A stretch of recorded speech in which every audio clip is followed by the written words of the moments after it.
Et ce soir, je voudrais vous et nous encourager. Je crois que c'est bien, la parole de Dieu, elle est à multiface, mais parfois elle nous reprend et on en a besoin.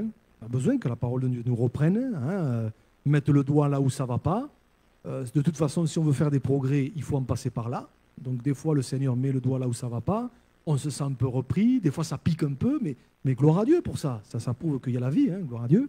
Hein, c'est comme quand on soigne une blessure. Hein, des fois, pour bien la soigner, ça pique un peu, mais il faut en passer par là. Hein. Et puis, il y a aussi cet aspect, c'est que la parole de Dieu est là aussi pour nous encourager. Et ce soir, je voudrais nous encourager les uns les autres au travers d'un récit que nous connaissons.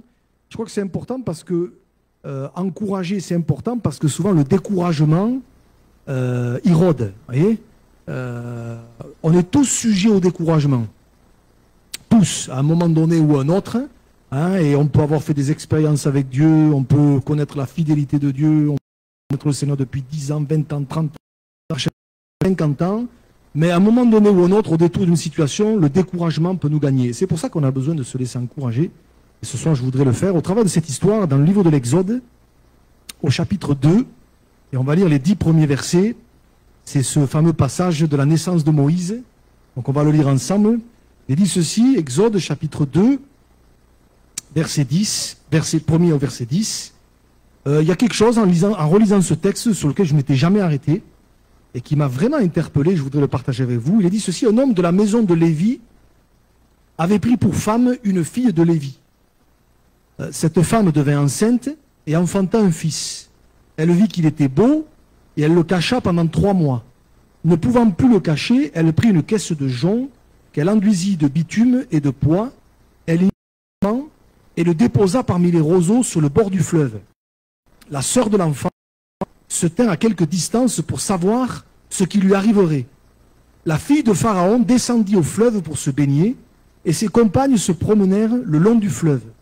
Elle aperçut la caisse au milieu des roseaux et elle envoya sa servante pour la prendre. Elle l'ouvrit et vit l'enfant, c'était un petit garçon qui pleurait. Elle en eut pitié et elle dit, c'est un enfant des Hébreux. Alors la sœur de l'enfant dit à la fille de Pharaon, veux-tu que j'aille te chercher une nourrice parmi les femmes des Hébreux pour allaiter cet enfant? Va, lui répondit la fille de Pharaon, et la jeune fille alla chercher la mère de l'enfant. La fille de Pharaon lui dit, emporte cet enfant et allaite-le moi, je te donnerai ton salaire. La femme prit l'enfant et elle l'allaita, et quand il eut grandi, elle l'amena à la fille de Pharaon, et il fut pour elle comme un fils. Elle lui donna le nom de Moïse, car dit-elle, je l'ai retiré des eaux. Amen. Gloire à Dieu.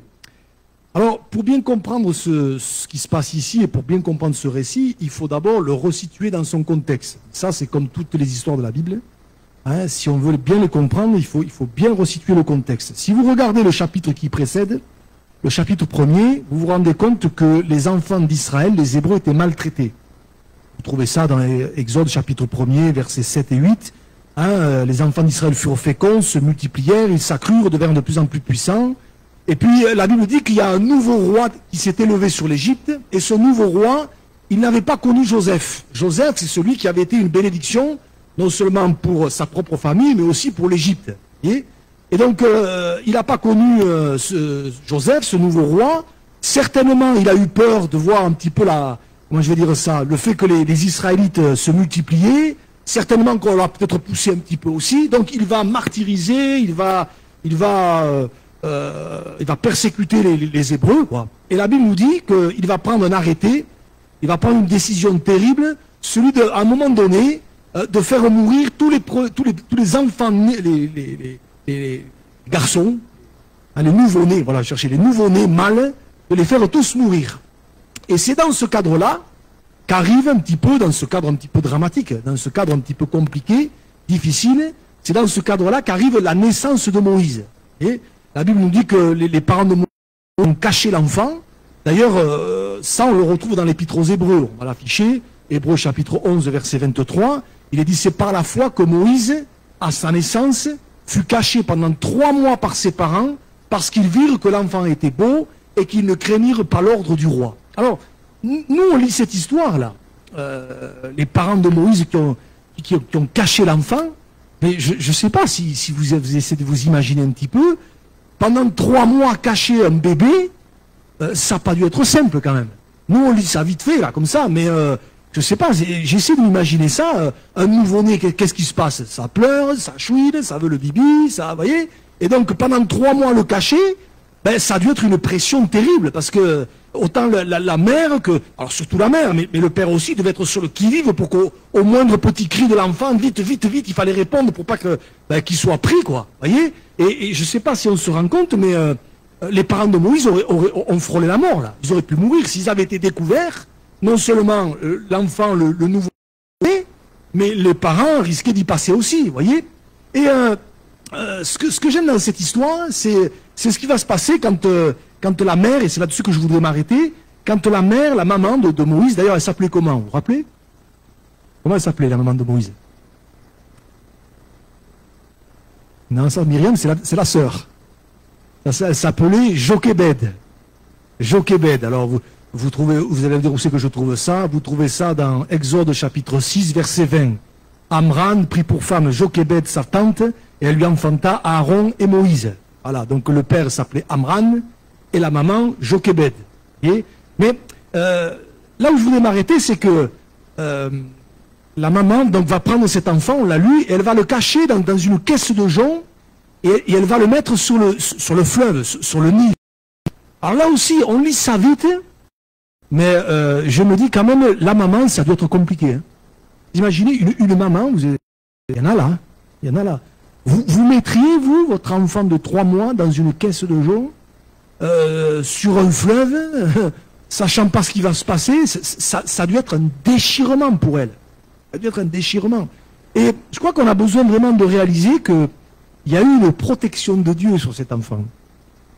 Il y a eu une protection de Dieu. D'abord, il faut savoir que ce fleuve, à l'époque, le Nil, c'est encore le cas aujourd'hui, mais il y avait un fort courant. Donc la caisse aurait pu, à un moment donné, se retourner à tout moment, et l'enfant se noyer. Et puis il faut savoir aussi, c'est encore le cas aujourd'hui, que ce fleuve-là, il est infesté de crocodiles.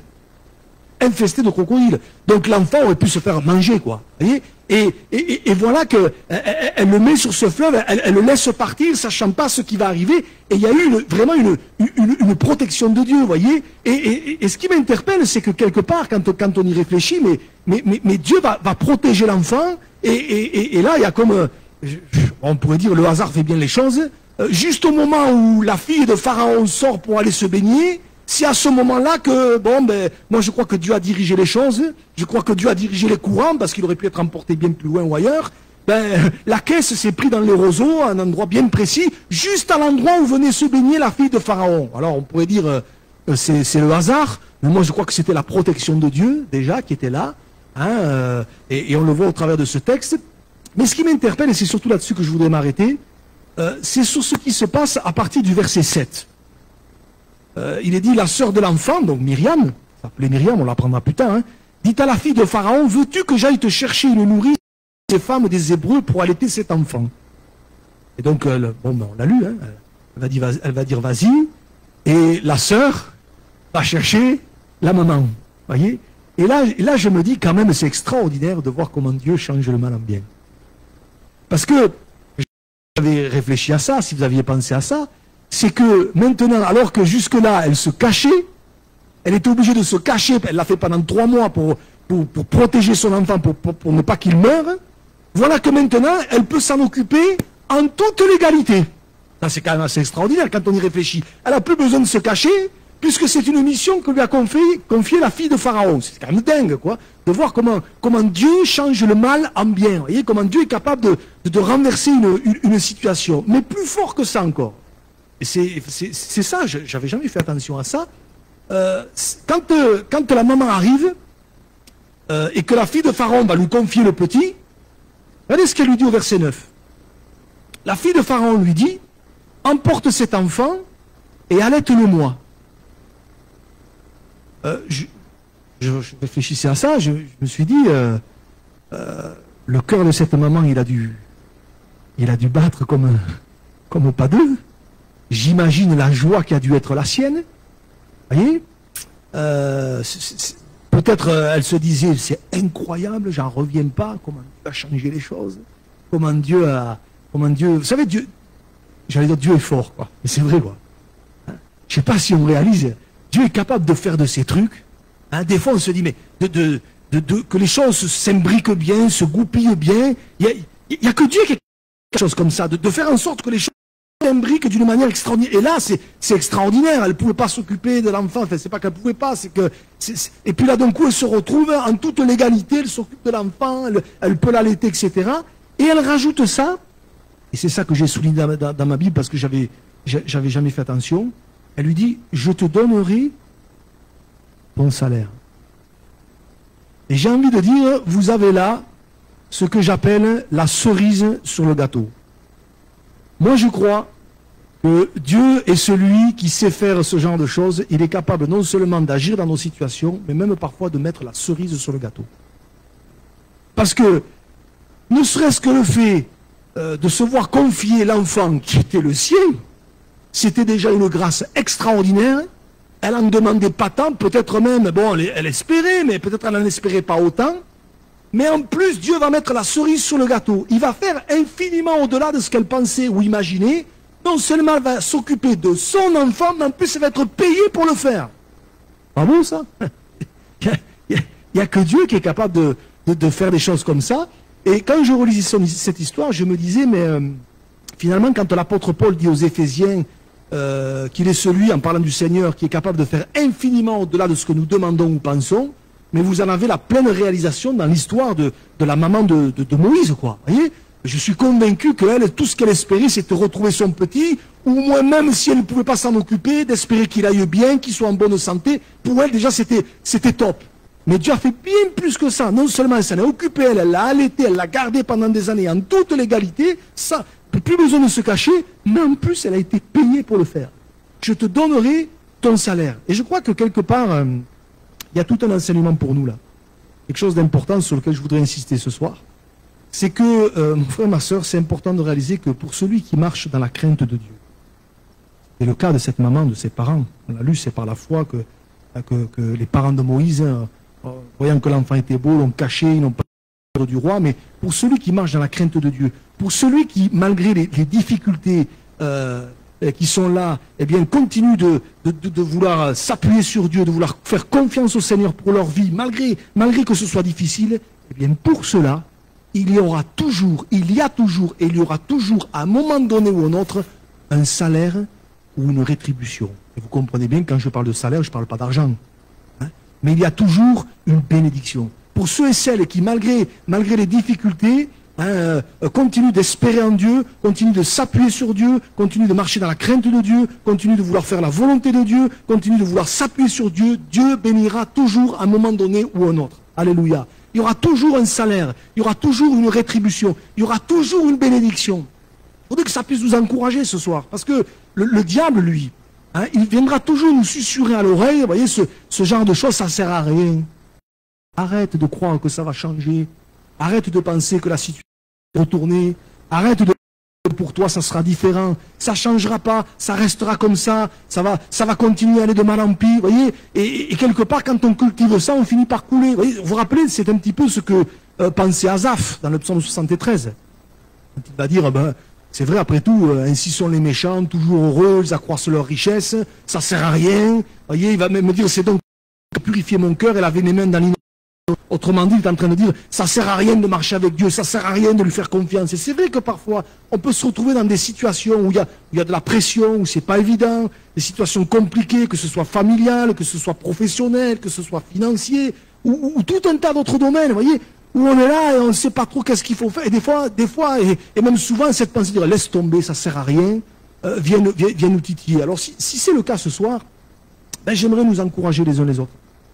J'aimerais nous encourager au travers de cette histoire, vraiment pour réaliser que quand malgré les difficultés, malgré les pressions, malgré tout ce qui peut arriver, malgré le fait que peut-être tout soit contre nous, malgré le fait que peut-être il n'y ait pas d'indice particulier qui nous montre que les choses changent. Parce que ça, on est sensible à ça. Des fois, on se dit, ah, tiens, ça va un peu mieux, tiens, ça change un peu, tiens, vous voyez.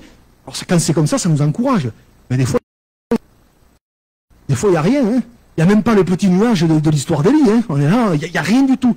Et puis, Mais j'aimerais nous encourager, parce que cette histoire nous montre que pour celui ou celle qui vraiment veut rester droit, intègre, veut marcher avec Dieu de tout son cœur, dans la crainte de Dieu, veut faire la volonté de Dieu, à un moment donné ou un autre, il y a toujours un salaire. Il y a toujours une rétribution. Il y a toujours une bénédiction. Alléluia. Je voudrais que vraiment ça puisse nous encourager. D'ailleurs, c'est ce qui s'est passé là pour la maman de Moïse, mais vous le retrouvez ailleurs. Juste 2 exemples. Je ne vais pas être trop long non plus ce soir, mais regardez, on ne va pas aller trop loin. Exode chapitre 1er. Vous vous rappelez, est-ce que Shifra et Pua, ça vous dit quelque chose? C'était les 2 sages femmes. Shifra et Pua. Regardez, Exode chapitre 1er, versets 15 à 17. Il est dit, le roi d'Égypte parla aussi aux sages femmes des Hébreux, nommées l'une Shifra et l'autre Pua. Il leur dit, quand vous accoucherez les femmes des Hébreux et que vous les verrez sur les sièges, si c'est un garçon, faites-le mourir. Ce que je vous expliquais tout à l'heure. Si c'est une fille, laissez-la vivre. Mais regardez, mais les sages femmes craignirent Dieu et ne firent point ce que leur avait dit le roi d'Égypte. Elles laissèrent vivre les enfants. Vous voyez, ça a été courageuse, hein, parce qu'il y avait une pression sur elles. Il y avait un ordre qui était là. Vous voyez, c'était pas des Juifs en plus. Je le dis pas. Et bon, et ce que j'aime, c'est, regardez un petit peu plus bas, verset 21, parce que les sages femmes avaient eu la crainte de Dieu, il y a la bénédiction, il y a le salaire, il y a la rétribution. Dieu fit prospérer leur maison. Alléluia. Vous avez ici ce que j'appelle le salaire de ceux et de celles qui, malgré la pression, malgré le fait que tout soit défavorable, continuent de marcher dans la crainte de Dieu.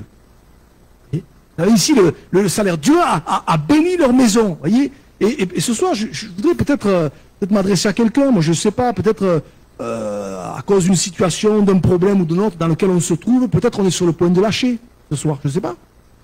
Peut-être on est sur le point de lâcher, comme on dit, de lâcher un peu du lest. Peut-être on est sur le point de baisser les bras. Peut-être on est sur le point de se dire, je vais faire comme tout le monde. Peut-être on est sur le point de se dire, voilà, maintenant c'est terminé, j'arrête. Peut-être on est sur le point d'accepter quelque chose qu'en temps normal on n'aurait pas accepté. Vous voyez, on peut passer par toutes sortes d'états. Quand on subit des situations où c'est pas évident. Vous voyez, si tel est le cas, j'aimerais, au travers de ces histoires, et peut-être te dire, souviens-toi de ces 2 sages-femmes, souviens-toi de la maman de Moïse, qui ont continué, malgré la pression, malgré les difficultés, on continue de craindre Dieu, on continue de faire confiance à Dieu, on continue de s'appuyer sur Dieu. À un moment donné, il y a eu un salaire. Il y a eu une rétribution. Et moi, je bénis le Seigneur pour ça. Je crois que quelque part, on a besoin de l'entendre, on a besoin encore peut-être de le réaliser ce soir. Parce que des fois, on est tellement, la tête dans le guidon, on est tellement pris dans les difficultés que des fois, on n'y voit plus rien, on est embué, c'est le brouillard. On ne sait pas comment ça va finir la situation. On se dit, mais qu'est-ce qui va encore se passer? Mais qu'est-ce qui va encore arriver? Qu'est-ce qui va encore me tomber sur la tête? Vous voyez? Et des fois, on est là et on ne sait plus. Mais je crois que c'est bon de réaliser au travers de ces histoires que oui, quelque part, il y a une bénédiction, il y a une grâce, il y a un salaire, il y a une rétribution. Enfin, mettez-y le mot que vous voulez. Pour ceux et celles qui, malgré tout, veulent continuer de marcher dans la crainte de Dieu. Dire, Seigneur, moi, je resterai intègre. Moi, je resterai droit. Moi, Seigneur, je veux garder mon cœur de tout mauvais sentiment. Je veux garder mon cœur de tout ce qui te déplaît. Moi, Seigneur, je veux continuer à faire ta volonté. Pour ceux-là, pour celles-là, et que Dieu nous fasse la grâce d'en faire partie encore, il y a un salaire. Il y a un salaire. Alléluia. Moi, je crois encore aujourd'hui que Dieu est celui qui est capable de mettre la cerise sur le gâteau. Alléluia. Et de voir que des fois, on est waouh. On se dit, mais il n'y a que Dieu qui est capable de faire des choses comme ça. Vous voyez. Il y a un autre texte. Et on va le lire. Alors là aussi, c'est un texte sur lequel on ne s'arrête pas souvent. Mais il n'y a que Dieu qui est capable de faire des choses comme ça. Où on retrouve un petit peu le même principe que dans l'histoire de la maman de Moïse. Regardez dans 2 Rois chapitre 8. 2 Rois chapitre 8, on va lire les 6 premiers versets. On connaît bien les histoires d'Élisée. On aime bien en général le miracle de l'huile, Naaman, etc. Waouh, c'est super tout ça. Vous voyez? Ce texte-là, on le connaît un petit peu moins, et pourtant, vous allez voir, j'ai utilisé cette expression, la cerise sur le gâteau, mais là, vous l'avez aussi. Vous allez voir, regardez. Élisée dit à la femme dont il avait fait revivre le fils. Alors ça fait référence à ce qui s'est passé dans 2 Rois chapitre 4, quand Élisée a ressuscité, enfin Dieu au travers d'Élisée a ressuscité le fils de cette femme. Vous vous rappelez, ma tête, vous vous rappelez un petit peu cette histoire-là, le fils qui était mort, et puis bon, mais il y a eu une résurrection. Et donc c'est de cette femme dont il s'agit. Élisée dit à la femme, parce qu'il se connaissait donc, dont il avait fait revivre le fils, lève-toi, va-t'en, toi et ta maison, et séjourne où tu pourras. Car l'Éternel appelle la famine, et même elle vient sur le pays pour 7 années. La femme se leva, et elle fit selon la parole de l'homme de Dieu. Elle s'en alla, elle et sa maison, et séjourna 7 ans au pays des Philistins. Au bout des 7 ans, la femme revint du pays des Philistins, et elle alla implorer le roi au sujet de sa maison et de son champ. Elle avait laissé au départ. Et là, ça prend une tournure incroyable. Il n'y a que Dieu qui est capable de faire ça. Regardez. Le roi s'entretenait avec Géasi, serviteur de l'homme de Dieu, serviteur d'Élisée donc, et il disait, raconte-moi, je te prie, toutes les grandes choses qu'Élisée a faites. Et pendant qu'il racontait au roi comment Élisée avait rendu la vie à un mort, la femme dont Élisée avait fait revivre le fils vint implorer le roi au sujet de sa maison et de son champ. Géasi dit, moi j'imagine la tête de Géasi. Pas possible, dit. Allez, ô roi mon seigneur, voici la femme et voici son fils qu'Élisée a fait revivre. Il est en train de raconter l'histoire et l'histoire dont il est en train de raconter, la femme elle arrive avec le garçon. Vous imaginez le truc? C'est incroyable quoi. Voyez, regardez, le roi interroge la femme et elle lui fit le récit. Puis le roi lui donna un eunuque auquel il dit, fais restituer tout ce qui appartient à cette femme avec tous les revenus du champ depuis le jour où elle a quitté le pays jusqu'à maintenant. Amen. Alors, on va reprendre l'histoire depuis le début parce que le principe est le même que dans l'histoire de la maman de Moïse. Vous voyez, au départ, Élisée dit à cette femme, tu t'en vas de chez toi. Oh, tu peux me remettre le verset premier? Tu t'en vas de chez toi, hein, parce que la famine va arriver, elle va même venir pendant 7 ans. Donc tu te lèves et tu séjournes où tu pourras. Il lui dit pas où tu vas, il lui dit pas qui tu vas rencontrer. Enfin, elle a aucune indication, rien. Il lui dit tu t'en vas. Rien que ça, réfléchissez un instant. Est-ce que vous pensez que franchement c'était facile à faire? Vous imaginez si demain moi je viens, alors je vous dis écoute, Yvette, hein, là vous partez de chez vous, hein, parce que là votre immeuble va s'effondrer, vous partez chez vous, vous allez où vous voulez, mais enfin vous. Et puis dans 5-6 ans vous revenez. Elle va me regarder, elle va dire non mais. C'est un peu ça.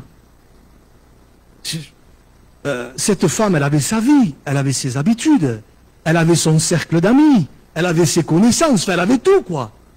Et l'homme de Dieu, là, il lui dit, en bas. Alors, nous, on lit ça, on pense que c'est facile. Mais verset 2, il nous dit, qu'est-ce qu'elle fait, cette femme? La femme se leva, et elle fit selon la parole de l'homme de Dieu. C'est très facile à lire, hein. Essayez d'imaginer. Pour faire ça, c'était pas simple quand même. Cette femme, elle a manifesté une obéissance incroyable. Je me suis posé la question, est-ce que moi j'aurais obéi comme elle a obéi? J'ai réfléchi à ça. Je me dis que peut-être même certainement ce qui a fait la différence, c'est que justement elle connaissait Élisée. Parce que Élisée, c'était l'homme de Dieu qui avait fait revivre son fils. Dieu, au travers d'Élisée, avait fait revivre son fils. Et vous voyez, je crois qu'il y a une leçon importante pour nous. Si cette femme, elle a obéi à ce moment-là, elle est partie, c'est parce qu'elle avait confiance en Élisée, elle savait que c'était un homme de Dieu, eu égard à ce qui s'était passé lors de la résurrection de son fils. Je crois que le premier miracle qui s'était passé, en fait, avec la résurrection de son fils, l'a préparé pour la suite. Pour que justement, quand ce jour-là, Élisée arrive, dit non, tu t'en vas, tu te lèves, elle puisse avoir suffisamment confiance en lui pour le faire. Et ça m'amène à dire que parfois, on vit des situations aujourd'hui, on ne sait pas pourquoi on les vit, mais en fait, ça nous prépare à demain. Ça nous prépare à des situations de demain. Et Dieu a toujours un coup d'avance, il prépare les choses. Et je suis convaincu que s'il n'y avait pas eu cette première expérience, et quelle expérience, peut-être que la deuxième, elle n'aurait pas pu la vivre aussi, vous voyez. C'est pour ça que je dis que Dieu prépare les choses. Dieu a préparé des œuvres bonnes d'avance, dira l'apôtre Paul, afin que nous les pratiquions. Et parfois, Dieu nous fait vivre des choses, et c'est important qu'on les vive à ce moment-là, parce que sinon, on n'arrivera pas à vivre la suite. Vous comprenez ce que je veux dire? Et je crois que c'est important. Et cette femme, elle a dû être quand même chamboulée, elle a dû être déboussolée. Tu te lèves, tu t'en vas, quitter tout comme ça, tout délaisser, pour partir où? En plus, il lui dit même pas, il lui dit même pas, séjourne où tu pourras. Avec ça, Et des fois, vous voyez comme quoi, des fois, Dieu ne donne pas forcément toutes les indications. C'est pour ça que moi, des fois, quand des gens viennent et disent « Dieu m'a dit ceci, cela », ouais, c'est bien. Hein. Parfois, Abraham, il est parti sans savoir où il allait. Elle est partie sans savoir où elle allait. Hein. Alors, elle a séjourné au pays des Philistins. Bon. Et puis, au bout de 7 ans, je ne sais pas si elle a calculé, je ne sais pas si elle a compté, je pense que oui. Au bout de 7 ans, elle ne s'est pas dit, oh, ben maintenant je suis bien, je reste. Elle aurait pu. Elle est revenue. Vous voyez, elle est revenue. Et alors là, la suite, elle est extraordinaire. La suite, elle est magnifique. C'est que, là encore, il y a le hasard de Dieu, ce que j'appelle moi le hasard de Dieu. Vous savez, des fois, des fois c'est tout le temps, il n'y a pas de hasard. Il n'y a pas de hasard. Dieu conduit les choses de manière incroyable. Elle aurait voulu le faire exprès, elle n'y serait jamais arrivée. Et elle tombe pile au bon moment quand Géasi, qui était le serviteur d'Élisée, voyez, on sait ce qui s'était passé. Vous vous rappelez que Géasi, il était parti à un moment donné avec la lèpre de Naaman, donc ils avaient dû se séparer, et puis je ne sais pas qu'est-ce qu'il faisait avec le roi, bon bref. Et là, il lui raconte, raconte-moi les histoires d'Élisée, et puis il a dit, ouais, je me rappelle un jour, il y a eu une résurrection, voilà ce qui s'est passé. Vous vous rappelez, vous lisez 2 Rois 4. Vous vous rappelez d'ailleurs que Élisée, il avait dit à Géasi, tiens mon bâton, et puis vas-y, et puis il avait posé le bâton sur le visage, et puis il n'y avait rien qui s'était passé. Il dit, moi j'y étais, il n'y a rien qui s'est passé, et puis Élisée, il est arrivé, et il lui raconte tout ça. Peut-être ça devait être, et l'autre, il devait être là, waouh, ça s'est vraiment passé. Ah oui, je te promets, le garçon, il est ressuscité. Et puis tout d'un coup, je ne sais pas comment ça s'est passé, là, ne rentre pas dans tous les détails. L'autre, on tape à la porte, on vient, on dit, il y a une femme qui veut te voir. Ah, j'ai pas le temps. Si, elle insiste, elle veut te voir. Et puis elle rentre avec le garçon, et là, j'imagine Géasi se décompose. Ah. Il dit, mais celui dont je te parle, c'est eux. C'est eux. Et vous avez remarqué, moi la suite, regardez, verset 5. Et pendant qu'il racontait au roi comment Élisée avait rendu la vie à un mort, la femme dont Élisée a fait revivre le fils vint implorer le roi au sujet de sa maison. Donc il lui dit, c'est elle. Et regardez, le verset suivant, verset 6, pardon. Le roi interrogea la femme. Donc ça veut dire qu'il lui a dit, c'est vrai ce qu'il raconte là? C'est vraiment toi? Et donc elle lui a re-raconté. Je me dis, mais c'est un truc de dingue, quoi. Et il lui a re-raconté. Et là, c'est là que je dis que Dieu est bon, quoi. Une fois qu'il lui a raconté, et qu'elle lui dit, bah, écoute, moi, ce que je te demande, c'est simplement de... Tu vois, j'ai dû quitter ma maison, tout ça. L'homme de Dieu, il m'a dit, il va dire à un eunuque, fais restituer tout ce qui appartient à cette femme. Moi, je me dis, mais... c'est ce qu'elle attendait, c'est ce qu'elle voulait, elle ne demandait pas plus. Et déjà, ça suffisait à son bonheur. C'est extraordinaire, quoi. Elle récupère sa maison. Moi, je crois qu'avec Dieu, ça j'ouvre une parenthèse, je ne sais pas, peut-être ça va parler à quelqu'un. Je crois que Dieu est capable de nous faire récupérer des choses qu'on a perdues. Des fois, on a perdu des plumes, on a laissé des choses. Et des fois, on se dit, c'est fichu, c'est fini, mais Dieu est capable de nous redonner des choses. De nous restituer des choses qu'on a perdues. Mais là où ça va encore plus loin, c'est que le roi va rajouter le reste.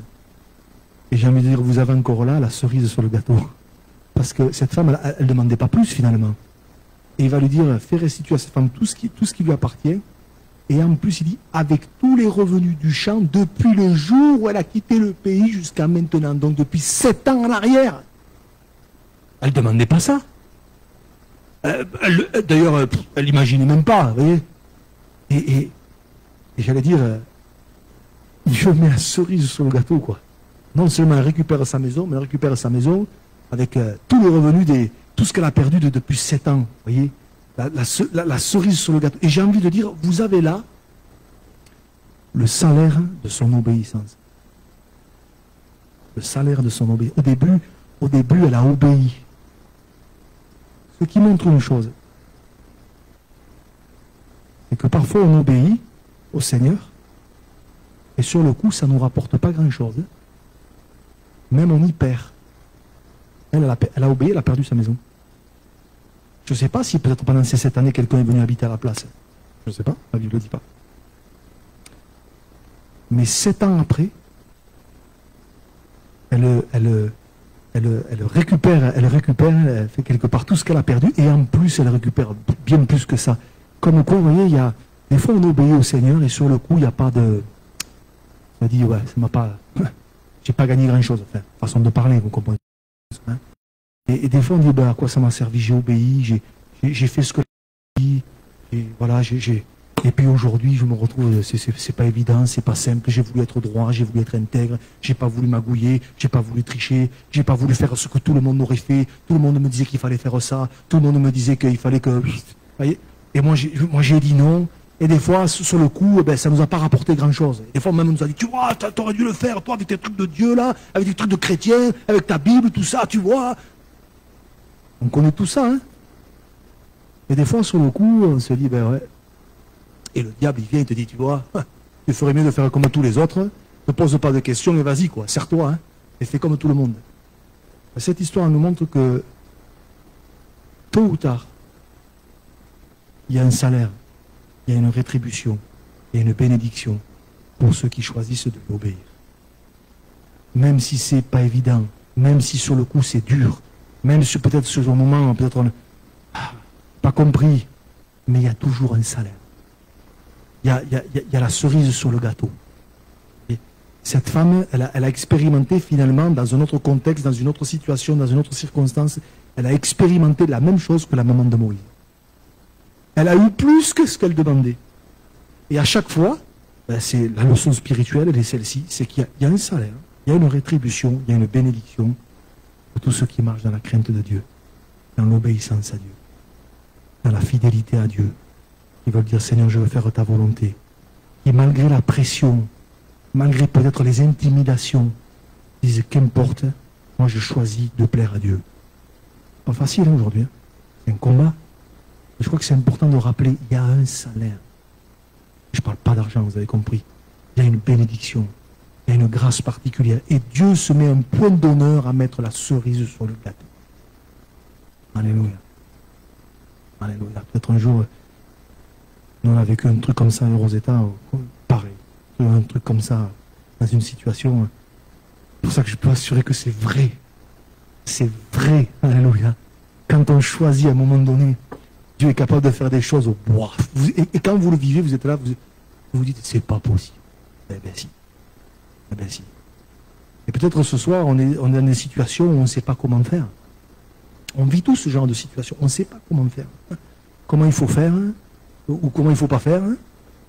Bon, il y en a un qui te dit ça, l'autre qui te dit ça, et tu devrais, et Yaka, et faucons. Ah oui, ben les Yaka et les faucons ils sont dans le ciel, et puis bref, les Yaka, je dis souvent, les conseilleurs ne sont pas les payeurs. Hein. Donc, bon. Mais peut-être j'aimerais nous dire de la part du Seigneur que ce message, cette pensée ce soir soit vraiment un puissant encouragement pour nous, mon frère, ma soeur, reste fidèle. Marche dans la crainte de Dieu. Reste attaché au Seigneur. Reste vraiment avec cette attitude de cœur, dire au Seigneur, je veux t'obéir. Je ne veux pas faire des choses dont je sais très bien que ce n'est pas ce qu'il faut faire, ce n'est pas ta volonté. Je sais très bien que ça va à l'encontre de ce qui est écrit dans ta parole. Je ne veux pas le faire. Reste dans cette attitude-là. Même s'il y a des pressions autour, même si on te dit, ouais, tu devrais...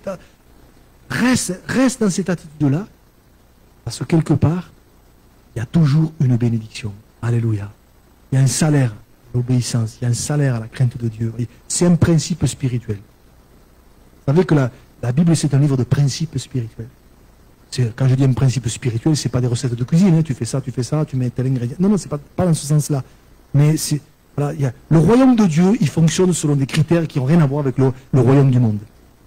Et c'est pour ça que quelque part, des fois, c'est pas simple. C'est pour ça que des fois, il y a un combat en nous. C'est pour ça que des fois, on a peur. C'est pour ça que des fois, on se dit, oh là là, mais si je fais ça, mais oh là là, je vais m'en prendre plein les dents. Qu'est-ce qu'on va encore dire? Qu'est-ce qu'on va penser? Et c'est là que, quelque part, à un moment donné, on est à la croisée des chemins. Peut-être ce soir, dans une situation, dans une autre, on se dit, mais qu'est-ce qu'il faut que je fasse, tout ça? J'aimerais t'encourager, comme ces deux sages-femmes, comme la maman, les parents de Moïse, là, comme cette femme avec son fils, à rester dans l'obéissance à Dieu. L'obéissance à sa parole. Seigneur, je ne comprends pas tout, il y a des choses qui m'échappent. Vous savez, quand elle est partie, cette femme-là, bon, c'était Élisée qui lui avait dit, elle avait confiance en lui, elle avait vu la gloire de Dieu déjà. Mais a dû s'en poser des questions, ça a dû quand même cogiter, hein. Ça a dû... vous voyez, elle a quand même dû se débrouiller un petit peu. Elle a dû partir, elle a dû... Je ne sais pas comment elle a trouvé, ou qu'est-ce qu'elle a trouvé, elle ne rentre pas dans tous les détails. Pendant 7 ans, comment elle a fonctionné, on ne sait pas, la Bible ne le dit pas. Donc elle a dû faire sa part, vous voyez. Obéir à Dieu, ça ne veut pas dire qu'on est là et puis qu'on attend et qu'on ne fait plus rien. Ça veut dire qu'on obéit aussi. Mais après, on fait notre part. Mais je crois quand même une chose, c'est que Dieu bénit toujours ceux et celles. Il y a une grâce particulière, il y a une bénédiction, il y a un salaire. Il y a un salaire. Alléluia, pour ceux qui veulent marcher de cette façon-là. Je reviens aux parents de Moïse, je vais finir par là. La pression était forte sur eux. Hein. Quand le petit est né, là, oh là là, quand ils ont vu que c'était un garçon, oh, vous voyez. Mais on l'a lu, c'est par la foi. C'est par la foi, hein, que les parents de Moïse virent que l'enfant était beau, alors ils se sont positionnés, vous voyez. Ils ont su résister. Ils ont su résister. Je crois qu'aujourd'hui, plus que jamais, la pression, elle se fait de plus en plus forte. Pas évident, hein. La Bible le dit, tous ceux qui veulent vivre pieusement en Jésus-Christ seront persécutés. Si tu veux vivre vraiment la parole de Dieu, si tu veux vraiment faire la volonté de Dieu, si tu veux vraiment plaire à Dieu, eh bien, il y a des moments, ça va couler un peu. Ça ne va pas toujours être simple. Il y aura de la pression. L'iniquité, elle s'accroît. Et la pression, elle est là. Mais si on est comme ces gens que je viens de citer là, et on dit, Seigneur, qu'importe. Moi, je veux te faire confiance. Moi, Seigneur, je veux m'appuyer sur toi pour cette situation, pour ce problème, pour cette difficulté qui est là. Je veux vraiment te faire confiance. Alors, il y a un salaire. Il y a une bénédiction. Et Dieu sera capable de faire infiniment au-delà de ce que nous demandons ou pensons. Il y a tellement de textes, je finis par là ce soir. Il y a tellement de textes où on voit le Seigneur faire infiniment au-delà. C'est pour ça que j'ai envie de nous dire ce soir, et je me le dis à moi, ne limitons pas Dieu. Notre problème souvent, c'est qu'on limite Dieu. Et ce texte, il est là pour nous faire comprendre que le Seigneur, lui, était limité. Il peut infiniment au-delà de ce que nous demandons. Des fois, il y a des trucs qu'on n'ose pas demander. Ou même pensons, vous imaginez, ou même pensons des fois. Et Dieu est capable de faire au-delà, plus. Alors bon, ben, demandons, hein. Espérons, attendons. Seigneur, je veux vivre cette réalité. Et cette réalité, elle est pour ceux qui continuent à marcher dans la crainte de Dieu, dans la fidélité à Dieu, dans l'obéissance à Dieu. Et dire, Seigneur, moi, avec ton aide et ta grâce, je ne suis pas parfait. Il y a encore des défauts, il y a encore des progrès à faire. Mais Seigneur, je veux marcher de tout mon cœur avec toi. Alors il y a un salaire. Il y a un salaire. Alléluia. Ce que je remarque d'ailleurs, c'est que vous avez remarqué, c'est comme si c'est la fille de Pharaon qui propose un salaire. C'est le monde à l'envers quand même. Hein. C'est la fille de Pharaon qui propose un salaire à cette femme hébreu, quoi. Vous voyez, c'est le roi avec qui était Géasi qui dit, ben, fais restituer à cette femme, donne-lui tout. Et ouais, voilà ce que Dieu est capable de faire pour ses enfants qui lui font confiance. Voilà ce que Dieu est capable de faire. Il est capable de... Dieu a des ressources, des capacités, il est capable d'aller chercher les choses là où on n'imagine même pas. Alors faisons-lui confiance. Faisons-lui confiance. Moi je ne sais pas où, quand, ça me vient à l'esprit, mais quand les corbeaux venaient ravitailler Élie, là, franchement, je ne sais pas où c'est qu'ils allaient les chercher, les livres, moi. Hein? Je ne sais pas où ils allaient les chercher. Il y avait la famine, il y avait plus... Mais où c'est que Dieu allait chercher ça? Ça, c'est les réserves de Dieu. Donc des fois, c'est pareil avec nos vies. Des fois, les solutions, c'est pas où il faut aller les chercher. Dieu sait où il faut aller les chercher. Dieu sait comment il faut faire. Alors Seigneur, je veux te faire confiance. Je voudrais que ça puisse nous encourager. On passe tous les uns et les autres par des situations, c'est pas toujours évident. C'est pas toujours simple. Et la tentation de baisser les bras, de lâcher du lest, de dire, je vais faire comme tout le monde, elle est grande. Et pour vous comme pour moi. Alors Seigneur, aide-nous à manifester la même foi que les parents de Moïse. C'est par la foi. C'est par la foi. Alors encore aujourd'hui, Seigneur, avec le petit peu de foi que j'ai, je veux continuer à marcher avec toi de tout mon cœur. Alléluia. On prie le Seigneur qui nous aide. Seigneur, encore ce soir, je me sens tellement petit devant ces gens, notamment devant les parents de Moïse, qui ont manifesté une telle foi dans une situation tellement compliquée. Et Seigneur, quand je vois comment tu as fait, comment tu as retourné la situation, quand je vois ce qu'est devenu cet enfant, Moïse, un homme de Dieu remarquable, Seigneur, tellement illimité, Seigneur. Pardonne-nous, pardonne-moi, parce que bien souvent je te limite, Seigneur. Et Seigneur, dans les situations qui sont les nôtres encore aujourd'hui, Seigneur, je sais que tu as toutes les réserves, Seigneur. Tu connais tous les tenants, les aboutissants. Toi, tu n'es pas pris au dépourvu. Toi, tu sais où sont les solutions, comment faire, Seigneur. Et les choses qui ne sont pas complétées. Alors, Seigneur, je veux te faire confiance, Seigneur. Et pour mes frères, pour mes sœurs, tu vois tous les sujets de prière qui sont là, toutes les situations compliquées qui sont là, toutes les situations où on ne sait pas comment il faut faire, on ne sait pas où est la solution, on ne sait pas comment s'y prendre, on ne sait pas comment ça va tourner. Mais Seigneur, toi, tu es au-dessus de tout cela. Et Seigneur, on veut et je veux, Seigneur, avec tous ensemble, on veut marcher avec toi dans la crainte de Dieu, dans ce désir de te plaire, dans ce désir de marcher avec toi. On veut te faire pleinement confiance, Seigneur. Tu es celui qui fait infiniment au-delà de ce que nous demandons ou pensons. Si peut-être quelqu'un ce soir est dans l'abattement, dans le découragement, peut-être ne sait plus comment faire, je te prie de le visiter, Seigneur, de renouveler le courage, de renouveler la foi, de renouveler la force, Seigneur. À toi la gloire encore ce soir. Je te bénis, Seigneur, parce que ta parole nous fait du bien. Ta parole est là pour nous fortifier. Alors à toi la gloire encore ce soir.